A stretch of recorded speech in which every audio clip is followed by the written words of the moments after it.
Thank you for tuning in to this episode of Channel Surfing. We're actually down here at the 2024 Seattle Boat Show on a brand new R27 outboard, and we're going to take a walk through the boat and find out what's new for 2024. Let's go check it out. Close your eyes, hear the voice within, calling this heavy. Looking through the boat, there's actually only a handful of minor differences this year. The portholes, the autopilot, and for the luxury edition, the battery monitor. So let's get started. Check it out. So on the portholes, they're actually looks like brushed stainless instead of being brass. Really sharp looking. Actually, wouldn't upgrade mine to those. I like that look better than the brass actually. Although the brass kind of gives it some character and stuff, but. And there's 3 portholes on the boat, and they're all done the same. But probably the biggest change is up here at the helm. So Garmin came out with a new autopilot display, the GHC50, and it's a different form factor. It's more of a rectangular, horizontal, so it wouldn't fit over here where the square autopilot display was before. So they flipped them. So actually it looks like they moved the chart plotter a little bit over this way, split the difference. Then put the Yamaha display over here, and then the autopilot display over here. It's very minor, it's still functional. Garmin's got the new and improved display for the autopilot. I don't know that really matters much, other than it's a touch screen instead of having actual buttons on the bottom. Other than that, everything else seems to be the same as last year. For the switches and the radio and the high water bilge pump and stuff. And then the last change was actually really nice to see. So this boat's a luxury edition, so we're going to talk a little bit more about luxury editions as well. I haven't covered them a lot in the past because obviously Channel Surfing is a Northwest edition because we're more cold water boaters. But on the luxury edition, it's got lithium batteries in this boat with an air conditioner, and to have lithium you have to have a battery monitor, and they've started putting the Victron battery monitors in on the boats now instead of the Balmer, which is what was on previous model years. So that's a really nice change. I did talk to Fluid Motion, and that is the standard going forward, that for the lithium boats with battery monitors they'll be doing Victron going forward. So that was pretty cool to see. And that's it for the changes, but since we have a luxury edition, I want to check out the LE and go over that in a little bit more detail. So if we start on the front of the boat, looking in the V berth, you can actually there's actually a dining room table that actually sits here. We've never used our dining room table. We set it down and make it as a bed, and this is our V berth. There's actually 2 ways to sleep on the R27, because you got this nice TV right here that flips out. And the way it was actually, the boat's designed, you actually would lay this way, and your significant other would lay here. Then you can watch television. This is actually how we sleep now on Channel Surfing. The other way is obviously you turn around and one person lays here, one person lays there with your feet to the bow boat. We used to do this quite a bit, but I actually found laying the other way is actually better. As anything, it's whatever your preference is. Keurig coffee maker comes with the boat.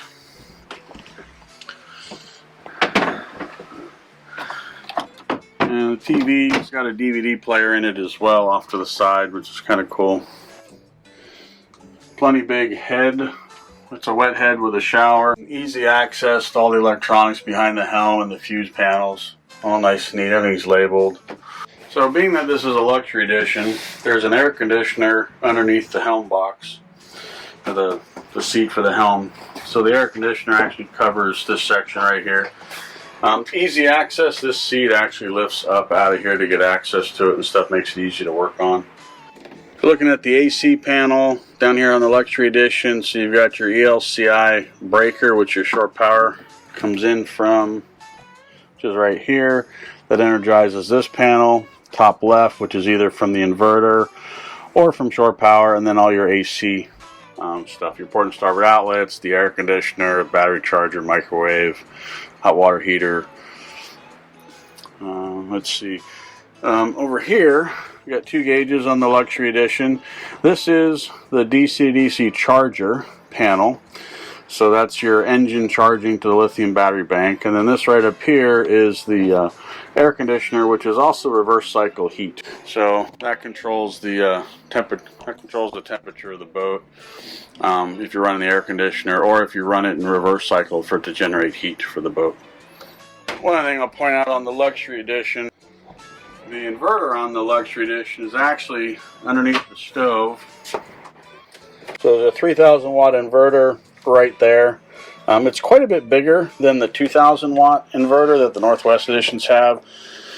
So it doesn't fit in the spot that the 2,000 watt inverter does. They moved underneath the stove. Alright, so on the Luxury Edition, one of the changes made when Dakota first came out with their 100 amp hour lithium batteries, the LEs came with 6 100 amp hour batteries plus the thruster battery in this compartment down here on the port side.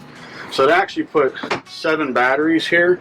So when you open up the lazarette, all you saw was, you could see 4 batteries, but there was actually 2 more that were up underneath, and then the thruster battery was all the way in the back. So Dakota has since come out with a G31 battery that's 280 amp hours.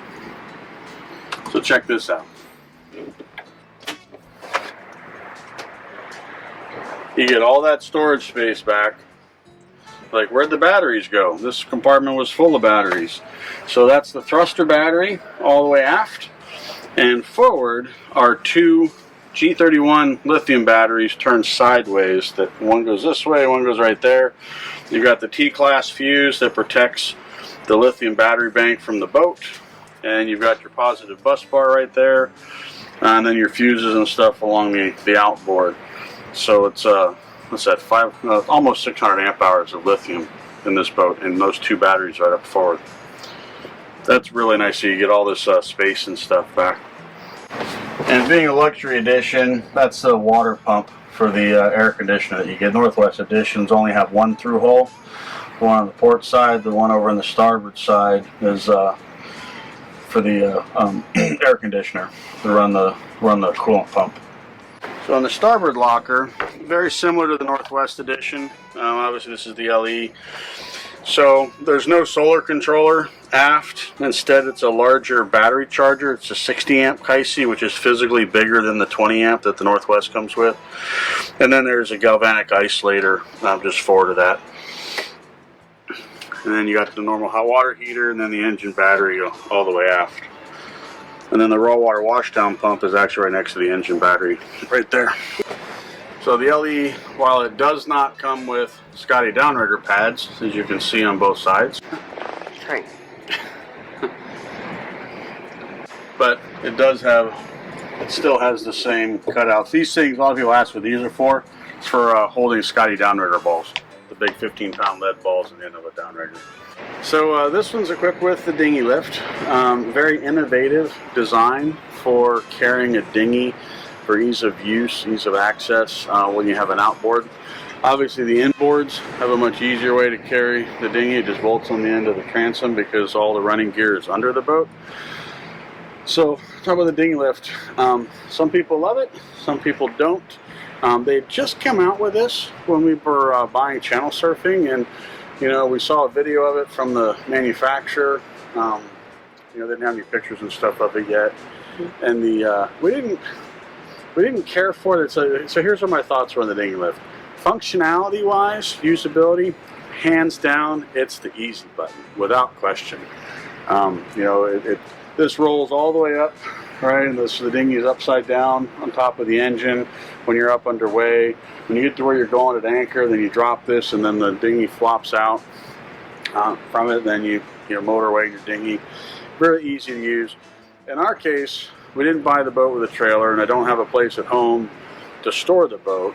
If I had a trailer and I had a place at home to store it, I probably would have opted for it, because then I could take it off and leave it at home on occasion when we're not going to use it, because we don't use a dinghy most of the time, right? But we just didn't like the extra weight and the obstruction being on the back of the boat. You know, we get up and we're leaving, you know, 5, 6 o'clock in the morning, driving down the fairway. You look out the back and you see the big V from the water behind you, and you got the sunrise coming behind you and stuff. It's just really nice, and I didn't want something in the way blocking all of that. So it's really more from an aesthetic point of view. And it does that extra weight on the back of the boat and stuff too, right? So so that was the reasons why we didn't get the dinghy lift. But you know, I will tell you, you know, we use an inflatable dinghy on our boat. You saw in our Alaska pictures, and we flip it upside down and throw it in the cockpit. That's not a great solution either. So I like to tell folks, the dinghy really with an outboard, it's about compromise. If you're looking for easy, the dinghy lift is the way to go. In our case, you know, like I said, we don't use the dinghy as much, and when we do, we just bring the inflatable, and it's all about compromise. Boats are all compromise. Oh, I've had some folks tell me that to take this off, that the dinghy actually weighs more than the rack does. And I want to say the rack's maybe, I don't know, 50, 60 pounds or something, but I'm told the rack is actually pretty lightweight and easy to take off and put back on. And I also know folks that'll leave the dinghy off and they'll actually use this for storage, like crab pots when it's in a raised position. Alright, so talk briefly on electrical usage on the Luxury Edition. What does that look like with the air conditioner? So Lithium is a fantastic battery. We converted channel surfing to Lithium 2 years ago, and I'm here to tell you, with all my battery problems that I had on the boat right after we bought it, I now have 2 years of no battery problems. So Lithium is fantastic. Right, and the Luxury Edition comes with just under 600 amp hours of lithium, which is also fantastic, but it's also got an air conditioner.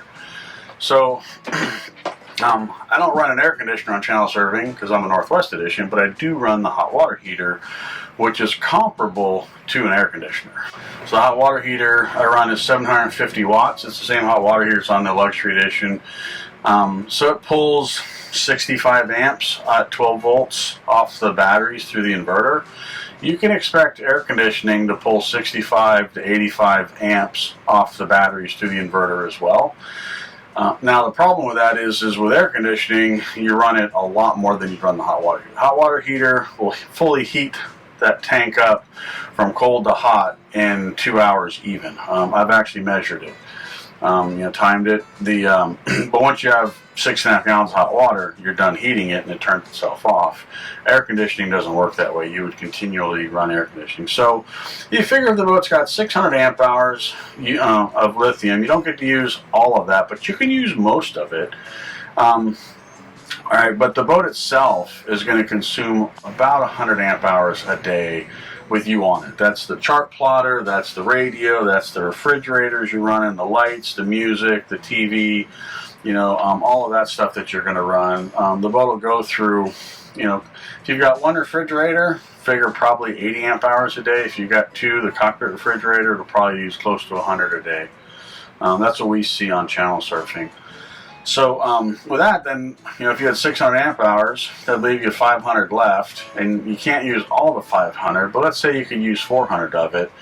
With the air conditioner pulling 65 to 85 amps, you're going to get 4 or 5 hours of air conditioning, and then you're going to be out of battery bank.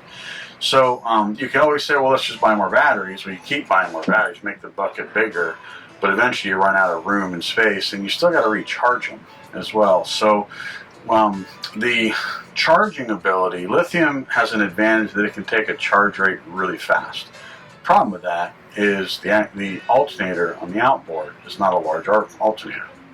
Now Yamaha has a larger alternator than most outboards do. It's a 70 amp alternator. Most are only 50 for this size engine. But it's still only a 70 amp alternator. It outputs 50 amps that are usable out of it. I've measured that with a battery monitor. Now of the 50, you don't get all 50 to go to the house bank either. So you're up cruising on plane at 25, 30 miles an hour. You've got your chart plotter running, you've got radar running, your autopilot's going, your refrigerators are running, you're probably listening to music at the same time. all of that consumed. So the boat's probably pulling 10 to 15 amps itself. So call it 30 to 35 amps of engine charging is really what you can expect. So if you've used 450 amp hours and then you're out motoring home on a 2-hour trip, you're only going to put in 60 amp hours on your trip home, right? It's just being it's that large of a battery bank. So one of the advice I always give luxury edition owners, I hear from them quite often, is how to fix that math equation. And solar is the easiest way to do it. It's still not perfect just because air conditioning is so great. Like if somebody says to me, I want to run the air conditioner 24/7 because I'm doing the great loop and the no-seams are everywhere, you need a generator. If you're going to run it 24/7, there is no other option. If you're running the air conditioner like when you're motoring, and then when you get to where you're going, you open all the windows and hatches and turn the AC off, right, then solar becomes a really good solution for you. And when I mean solar, I mean go big or go home.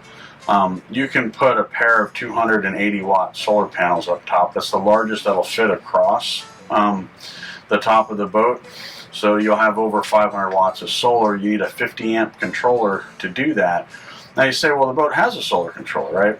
Here's how the charging system works on the LE from the factory. There's a little box in the back. It's in the port lazarette all the way aft.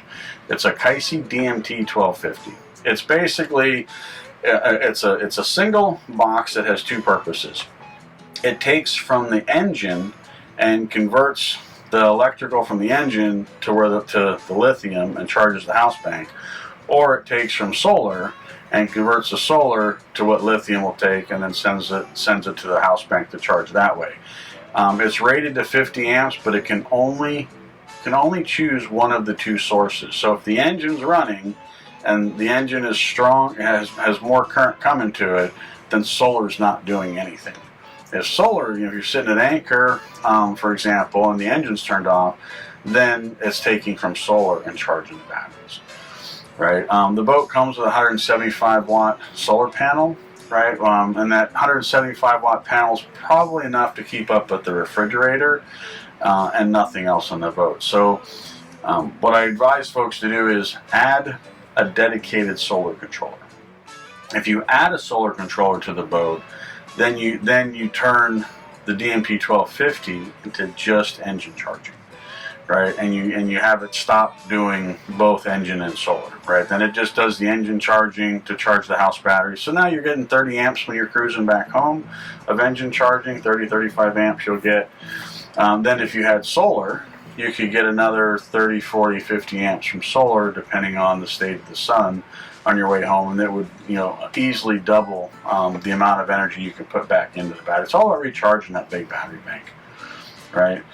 It's actually not that complicated to add a solar controller to them. Maybe I should do another video on that, but the easiest place is to actually put the solar controller in the cabinets next to the stove. So I'd say right here is a really good spot to put the solar controller. And then you would just pull the wires back from the DMT 1250, plug them in here, and then run new wire from here back to the batteries. It's not too tough of an upgrade. Actually, I'll show this. So I don't want to get too technical on this as a high level, but I do want to show this because I think it's really important. So there's the two lithium batteries for the boat. They're lithium iron phosphate batteries.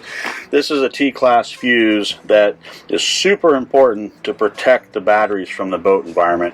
If you were to drop a wrench, and cause a direct short to ground, you need a fuse that trips fast enough, because lithium gives the power up really quick, and that's what a T-class fuse is. It's a special fuse that trips way faster than conventional A&L or MRBF fuses do. So any accessories you add, such as a solar controller, need to be added to this side of it. Don't touch anything over here, and nothing ever gets connected directly to the battery terminals on lithium. So if you're upgrading the solar controller, adding one, the easiest thing to do is take one of these two off. It's an MRBF fuse, and replace it with a dual post MRBF fuse. And that way you'll have two fuses, one for this load and then one for the battery charge, or for the solar charger. Pretty easy easy upgrade to do. The cable runs are actually pretty easy and all that as well. And let's take a trip up to the bow and see what's anything new is up there. So up here on the bow of the boat, the only thing significantly new up here is the radar. All the previous models also had radar. This is the new HD3 radar. Just keeping up with technology. So looking at the solar panel, they're coming with a 175 watt mono panel that's about 22.5% efficiency, which is pretty good because usually solar about 25% efficiency is about as high as they go. So that just means that you get more watts in less space, which that means that you get a spot to store your paddle boards up on top. And those are the two big changes, the autopilot and the battery monitor, and then the radar for 2024. So also don't show the bow seats either. I don't know that we've ever talked about those. We don't use them very much on channel surfing. We're cold weather boaters, so it's usually pretty chilly out. And summertime is kind of nice, but we're on the cockpit or the dinghy or something. But this is what the bow seats look like. So for us on channel surfing, the biggest problem why we don't use the bow seats is we got 3 dogs. And if we were up here, the dogs would want to be up here, and there's no real easy way for the dogs to get up here. Right? But this would be a fantastic place to sit if you want to sit at anchor and watch fireworks on 4th of July. Now look at current pricing, $267 for the LE as equipped here on the showroom floor. And that includes the dinghy lift, and it includes the factory delivery experience and the dark gray. There's an upcharge for color of the boat. Base price is $249. And that's it for what's new on a 24 Luxury Edition R27 outboard. If you have any comments or questions, please leave them in the comment section below. And be sure to hit that like and subscribe button because that really helps us out a lot. Thanks. If you enjoyed watching this video, click the screen to watch another.